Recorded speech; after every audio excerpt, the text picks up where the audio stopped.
guys, Rachel, isa po akong OFW sa bansang Taiwan, and after my work, ito yung aking libangan. Sa mga gusto po ng side hustle at gusto ng extra, so guys, i-PM nyo ako, i-guide kita.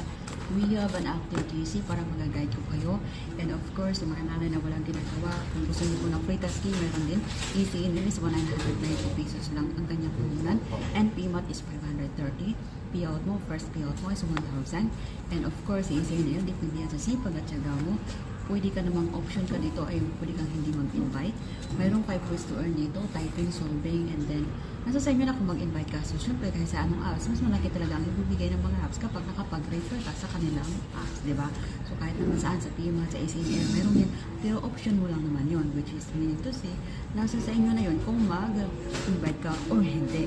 So, kung gusto niyo po yung mga ganon at wala kang ginagawa sa bahay, so pwede kayong mag-join sa akin din. Subscribe and follow me.